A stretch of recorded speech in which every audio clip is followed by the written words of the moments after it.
Hello, welcome back to another Pen Talk. Thanks for tuning in.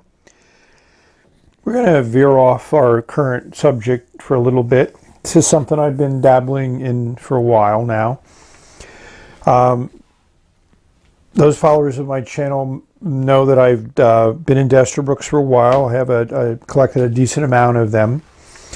Yeah, I did some videos on the different styles, and I did videos on the nibs. They made over 30 different nibs, and they screwed in and out, so that made the pen quite unique in its time. And it sold for a relatively inexpensive amount, considering, you know, the Parker Duofolds and Vacuumatics and 51s and Sheaffer Balances sold for many times more than the Estabrooks did. In the Estabrooks, the way they were made was stainless steel metal and not plating. It held up very well, and the material they made the pen of, which I'm not really certain what it is, has also held up very well over time. And these pens are relatively affordable. They show up a lot on eBay. There were tens of millions of them made during their heyday. But why is it with this Osmoroid lettering pen set? Because as we open this up, we see a nib in here which has threads on it. And amazingly, these nibs from England fit into the Estabrooks. And they made some very interesting style nibs. I got a great buy on these two nibs from eBay. I looked recently now because I bought them mid last year. So you got to watch around, because when I was looking for these, I found some that were, you know, you can pay $20, $30. Here's some other ads or other auctions. And this is really the nib that I was looking for, because Estabrook never made a music nib. So this is an example of a music nib that'll fit into an Estabrooks. Osmoroid also made their own pens. So one thing to keep in mind is the newer Osmoroids, and they're still in business as far as I know, those nibs, the whole section and nib is replaceable. So it's not a nib unit that's going to go in and out of Estabrooks. So if you are interested in these pens, make certain that you find one with a nib that'll work.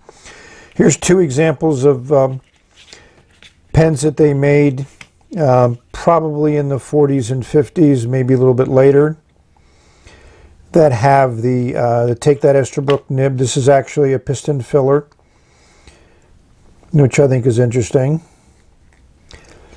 And if we look at the number on it, it's a 75. It's interesting long tines on that nib. You would think this would be somewhat flexible, and it is, as you can see. So this is probably a less expensive way to get a flexible nib, and as you see, the nib just unscrews, and it's the same threading that's on an Estabrooks. I originally revisited these because a friend that I met was left-handed, and I thought it was good that they have a left-handed nib, so I found an Osmoroid left-handed nib, and they also make a whole series of left-handed italic calligraphy nibs, so that's what's nice. This one is a piston fill version. And this is a Model 65. And you know, so they're all made in England. The design is fairly simplistic with these pens, not anything that excite me. They weren't high-end, but what really made them were the nibs. And this is another style nib with a stub nib on it. So you can see that the feeds were designed specifically to work with these types of nibs, where you have an extension there, and also you have that nice angle here, so the feed's not going to touch the paper if you start doing some interesting calligraphy movements. Because I've had, you know, some of my flex pens, the feed touches the paper and it really limits the flexing. Just to show you that that does screw in and out.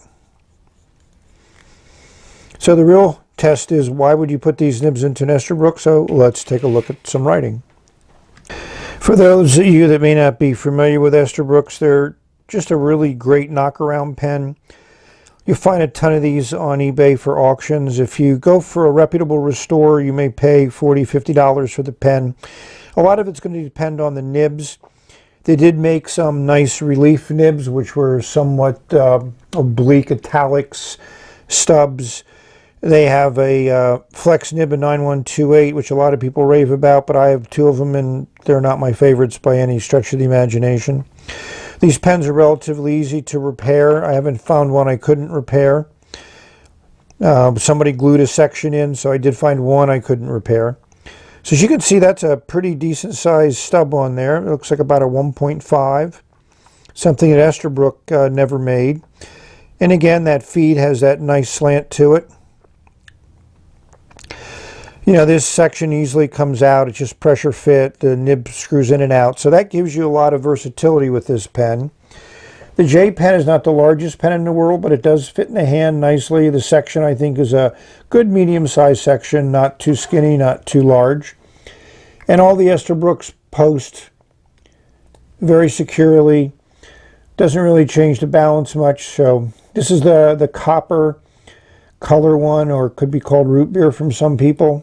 So let's put nib to paper. So what ink to put in it? Well, with the copper color pen and the fact that I think I want to get some nice shading out of it, I'm going to use Cafe Crema from Robert Oster.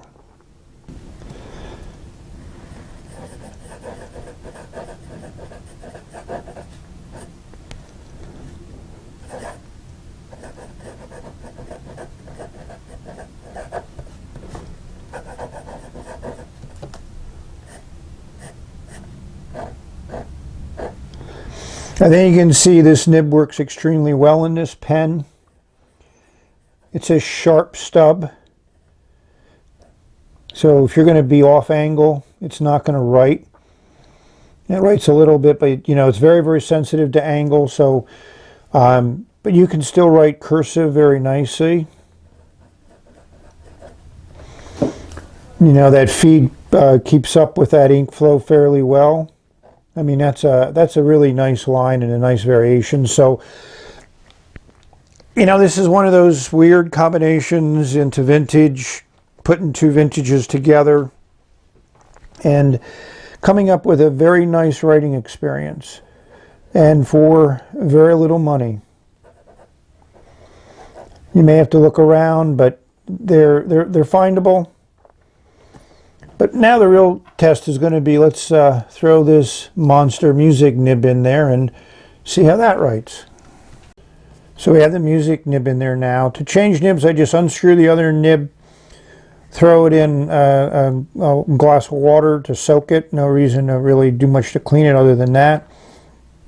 And then I refill the sack to make certain the feed gets saturated. So let's see how this big puppy works.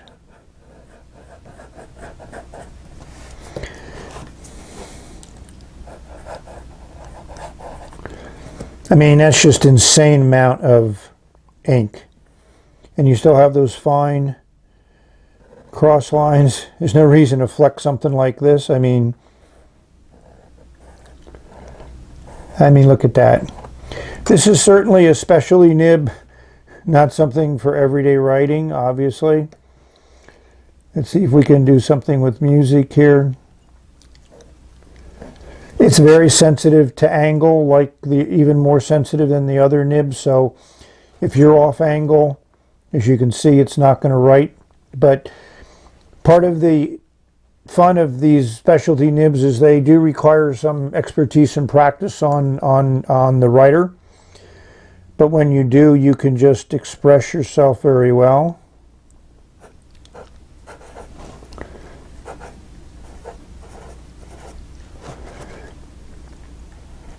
I'm not a calligrapher, so I apologize. I'm not going to be able to really make this nib sing, but hopefully this is giving you an idea of what this nib can do. I thought I'd be remiss if I didn't show this fine nib. I mean, that's just insane, that difference there. So this nib is also challenging. With no pressure, it writes with a nice fine line. Yeah, it feels somewhat nice, but not the nicest. And, you know, with a little bit of pressure, it flexes a little bit, but it's easy to exhaust that feed. And as you can see, the feed does come down, but there's a big distance between that end of that feed and the end of the nib. So that means ink has to be maintained through capillary action. And as you can see, you can exhaust it. But yeah, it's an interesting nib. So hopefully you've liked this little march down memory lane, or a little bit of different vintage that you may not have been aware of. Zoom out so hopefully it stays in focus. So thank you for watching. Hopefully this ink is also interesting. May you enjoy all the wonderful nib, ink, pen, paper experiences. This is the end for now. Until we meet again. Bye.